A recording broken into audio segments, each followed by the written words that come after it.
Tougen Anki, episode 13, titled Mikado, like Gate of the Gods. We start our second arc, and things are already off to a interesting start. All that and more after this.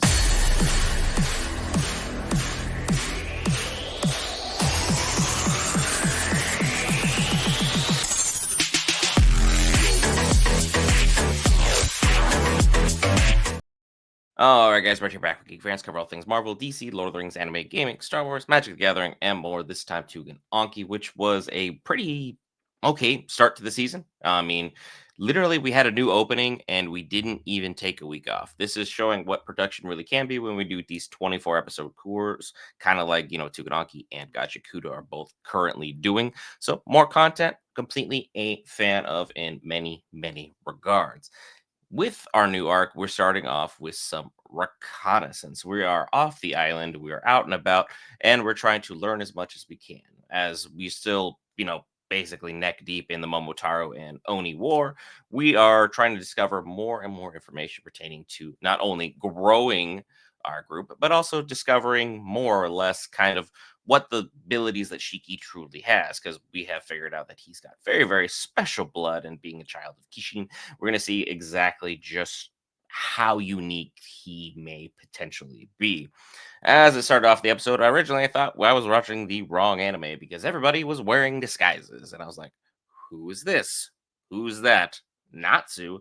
Who the heck is this? And it's like a nice, interesting homages that they have for a couple different characters who have several other prominent roles throughout other anime. So it was nice to see a little bit of a touch there, but that will probably further fuel the people who are saying that this anime more or less is a copy paste of a lot of other major animes that already exist out there.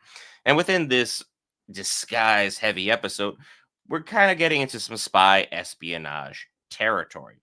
We're seeing ultimately that we are going to have a opposite side of the tracks friendship. We have Mikado, who we were introduced to in this episode, and if that's even his real name, this individual is the vice captain for Shinya Momoiwa.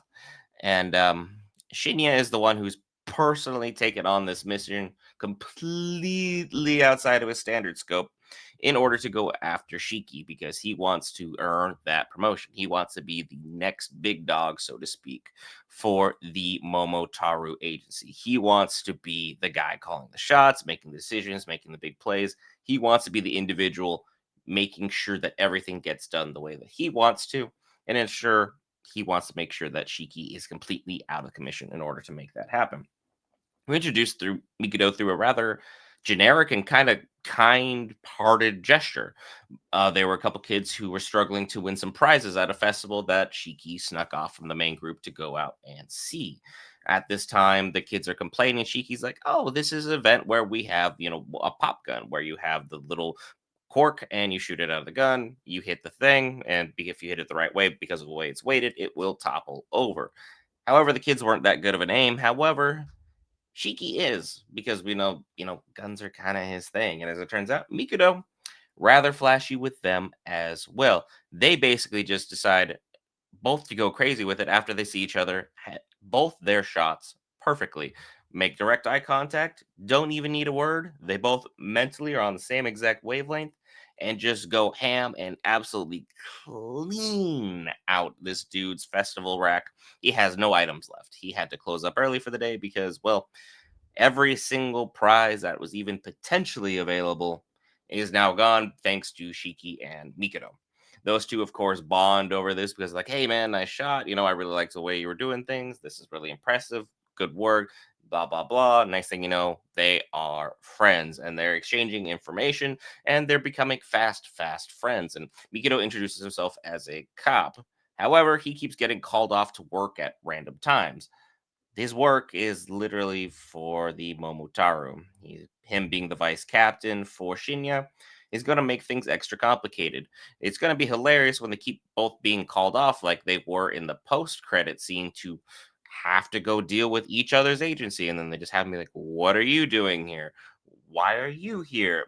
It's weird keep bumping into each other like this sort of moment. So it's going to be, is reminiscent of an enemies to lovers trope, but it's just literally friends to enemies trope just flipped on its head because we have to deal with the fact that while we like each other's individuals because of who we are by blood and who we are by our jobs, we have to have disdain for each other because this is war has been ongoing. It's tumultuous, it's bloody. I'm sure everyone has their reasons for being involved. Shiki is on his revenge path.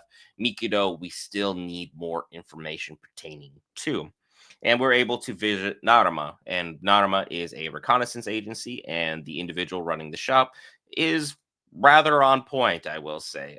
Karu definitely wants to make sure that everything is run to the letter. He doesn't want any information falling into anyone's hands that's absolutely unnecessary for. He knows this because if the information gets in the wrong hands, people are going to be tortured, people are going to suffer. And he's like, I'm sure you've been introduced to the Momotaru. They absolutely go out of their way to have new powers, new abilities, and use them to the fullest extent to make us suffer. I don't want to put any of that information in your heads, so the less information I give you, the better. And if I have to take you down into HQ, well, we know how things are going to be. So things are going to continue to escalate. It's exactly what we don't want to have happen.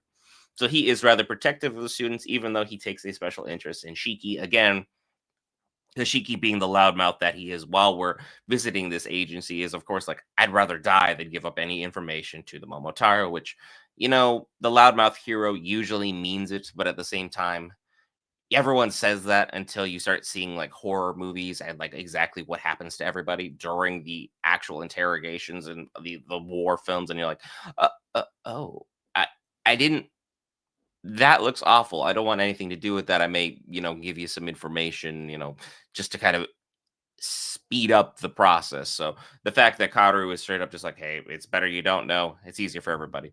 I respect the path he's on and how he's going about his business. While we're kind of hanging out, having a good time, and after we finish a movie and pick up, drinks together because we're having milkshakes together.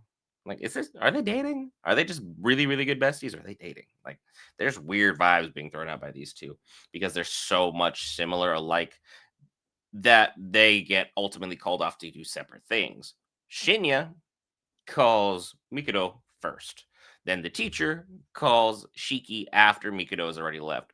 So it seems like both sides are very, very prevalent and very aware of like the ongoing situation. As we left the episode with a truck that has been careened over onto its side, blocked off at a weird, odd angle with smoke coming out of it. So ultimately, let's see who or what attacked who and when, and next week, we'll be able to ascertain more information pertaining to that, which of course we'll have covered. And I will be back later on, well, tomorrow, for a live stream, My Hero Academia Season 8's premiere. I will see you guys then. If you hit the subscribe button, it's free, greatly helps us out, as well as hitting the like and hype and share buttons, all that good stuff that YouTube usually has us promote, as well as the follow if you're listening over on Spotify, which is greatly appreciated and that's also free. I'm Brent for Geek Variants. I'll be back later because I always be working. I'll see you in the next one.